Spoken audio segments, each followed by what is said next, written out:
Oh, we get the Baron minions to the tower. Let's go for the turret again. Die for it. Waste their time a bit more. Plays me. So my team ends the game. Puts us to master. My blade is yours. So welcome back to a new Pack Your WildRift video. We got the Hullbreaker account to master. Our win rate dropped a bit in the end, because we couldn't keep our KDA in the negative. We had a loss streak, but we stopped getting the better team here. Then I dropped it back to the negative and instantly started winning again. Just the best evidence how broken matchmaking is.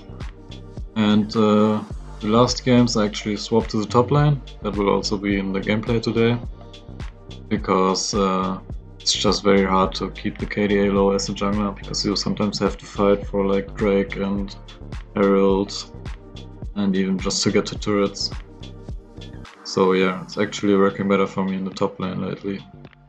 So we speed this up because laning phase with Yi in the early. It's pretty lame. We're pretty weak early and basically just have to survive and get as many minions as you can. You can fight if you run like Exhaust Ignite or you have a good matchup, but most matchups in the top lane you'll be able to fight before ultimate. So yeah, speed this up. Always use meditate to heal up again. Wait for her to push. Fiora is pretty hard as Yi. She can even like easily parry your Alpha Strike and also parry the Exhaust actually and the Ignite. So we're just farming for our Hullbreaker, defending the turret. And yeah, I'm playing in the top lane because it just works better to not get too many kills. When I played this in the jungle, I was going for like early fights and getting early gold for Hullbreaker, and then I always ended up with like way too many kills and assists to keep my KDA negative.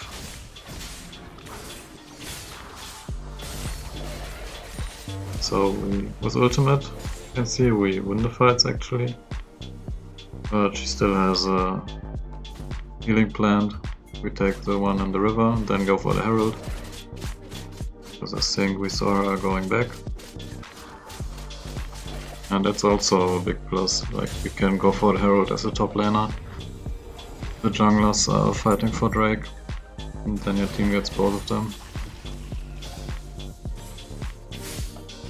So Herald should still be a high priority for you. Doesn't matter if you play top lane or jungle Hullbreaker Yi. So we just ignore the wave because we can't really push against the Fiora to the turret. We know we have the better push with Herald. Already got the first turret down, while Fiora is like 3 plates left, I think. Yeah, she has 3 plates left and we get another Herald charge. But unfortunately like 2 more people come here. So we go for the Jace, he survives barely. And then we're basically dead. We don't have ultimate, we don't have ghost.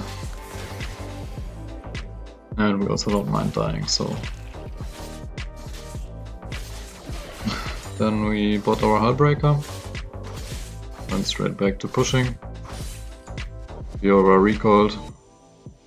In bad timing, so we can get a turret with ultimate. And to demolish. So she's back. Some more minions and then we leave. When your KDA is already negative, you really don't need to force dying. And in general I would only recommend dying for a purpose, like getting half a turret at least. And even then maybe it's just worse if it's an inhib turret. Yeah, we both ulted, no one dies. I was actually teleporting to mid lane because I thought they win the fight and we can push. But then they didn't really and I kinda had to attack the Twitch, so my team doesn't think I'm trolling completely. And we have a neutral KDA again.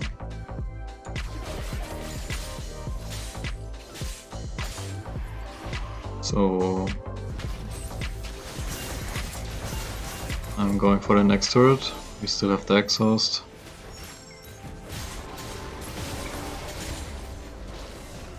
And then Fiora comes, so pretty much dead again.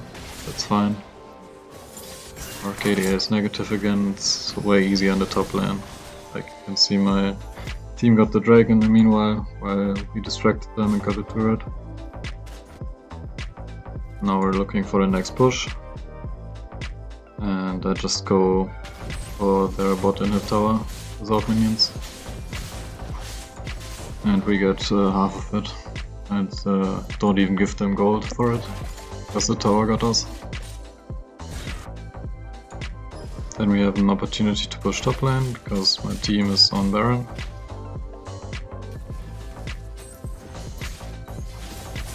We get Fiora here and still get the turret. Blaze comes too.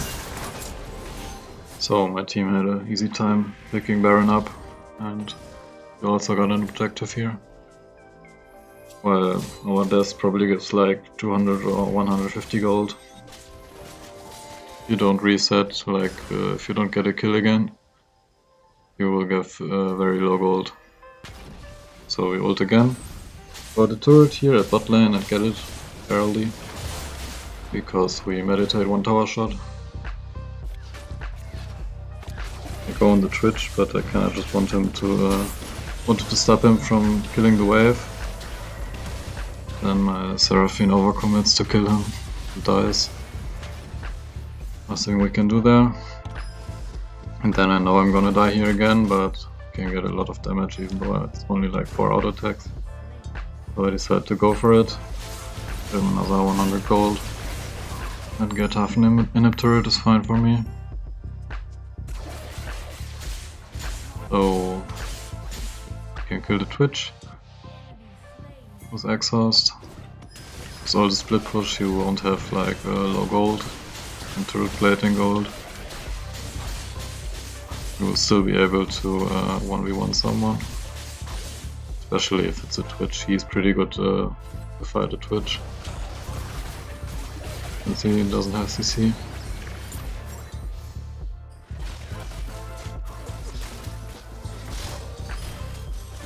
And also Twitch was their most fed player, I think, so I reset my gold here, but it's good because Twitch was a problem. I had TP on him again, but he decided to engage in a bad situation anyway. So it should be pretty free now. We get Elder Dragon. Lee Sin goes spot to death. And we look for the next push. I clear this vision power, or how it's called. These are honestly pretty hard counter to this strat, because they always spot you when you're going for a turret without minions. They will already know it, since they give vision on you while you walk through the jungle. Here I underestimated chase damage a bit and just entered for nothing. Something I should avoid, but my team just finishes. We were way too ahead already. Took us to 5 marks in Diamond 1. And next I have the promo game to master for you. And here you can see, like, when you have a low KDA account and you get a good team, it's also really valuable to have a jungler that's not you playing for turrets, because jungle has a lot of impact. So you can just go top lane if you can manage to get minions in the early game, because it's way harder to get to Hullbreaker in top lane. You have to sit on the turret a lot. Here Chase against Graves is kind of the same. Really good against Yi, but he perma pushes in. So yeah, we can just farm on a turret. At least he doesn't freeze. And in the late game top lane it's way better, because you can just spam a split push and your team won't even be mad. If you play this in the jungle, it does work pretty well. but your team will flame you and probably play worse because they think you're trolling.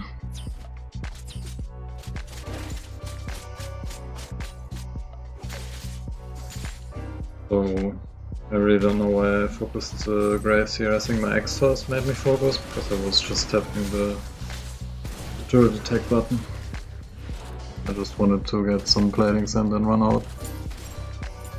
So we entered a bit earlier than we wanted, doesn't matter. Only bad thing is that Graves also got some platings. I think only one though.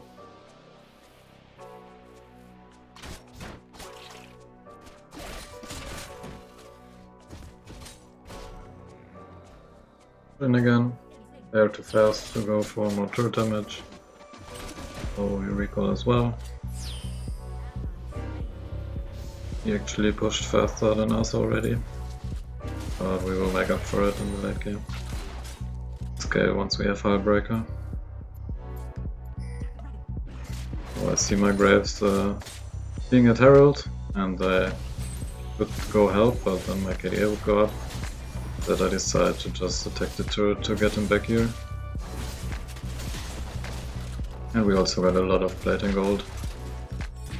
And I know he's going for Herald again, but I was actually pretty fat, so he can deal with him alone. And I get his turret or to come back. That's what he does, he comes back here. So thinking Sinzao and Smallfight can easily really want the echo, but I didn't see. Doesn't seem like it. So blames me for this kinda, some reason.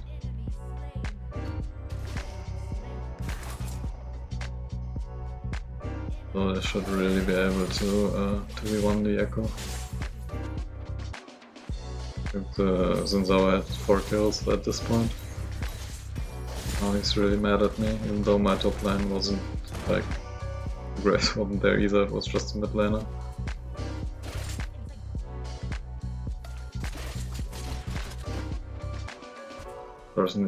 Personally think this was the right play for pushing.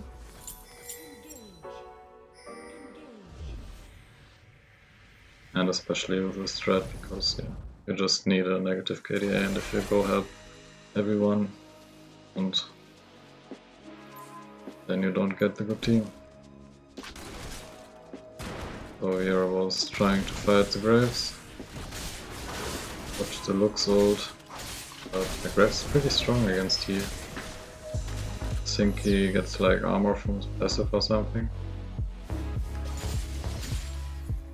There's definitely a thing in his kit that makes him tanky, but I'm not sure what.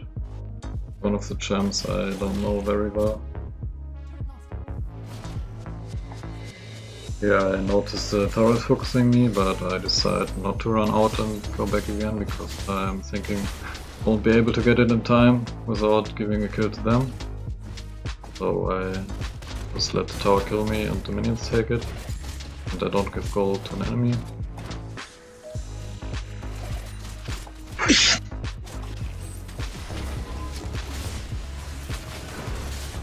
We try to fight the Graves again, but yeah. Good, we'll see and we'll die. I kind of thought I can fight him now with Hullbreaker, but he built Hullbreaker too. Anyway, we get a good push at top lane now. Don't have minions anymore, but we take the rest of the tower without it. I leave for a second. Go in again. I was thinking I can split more. Yeah, you basically just want to distract them, push turrets, and make your death worth it. Like wasting their time, getting turrets, just being annoying. You can see here like roaming from lane to lane thing. And when you see, like when you push a lane in and notice that there's no one coming to defend, like here, I wait in the bush a bit, so they are like going somewhere else. Wukong is moving mid now, and I start pushing this lane. And time to take the tower, like now they all turn. but it's already late. Already too late for this tower. That doesn't matter that I died for this now.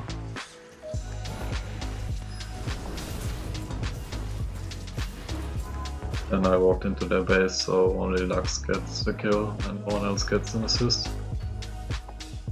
Then we ult for the top tower.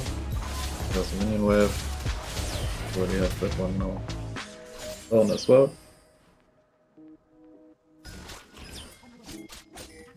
Always clear the vision poros if you can. Makes it easier to go for like builds without minions later if you decide to. The team gets Baron. Pushing the two people here.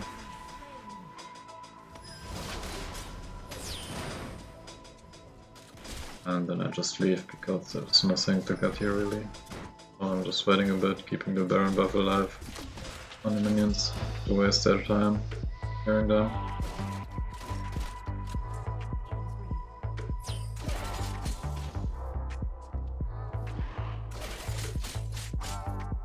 So we get the Baron minions to the tower. Let's go for the turret again.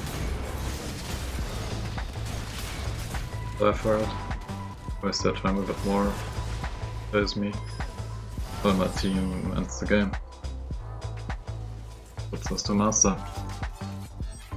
It's like, I think our account has 82% win rate now. And we probably would have had 90% win rate if we kept our KDA below 1. So if you do this, make sure your KDA is below 1, it definitely makes a big difference. Because I noticed like every time I accidentally got over 1, my teams got significantly worse. See you in the next one, thanks for watching.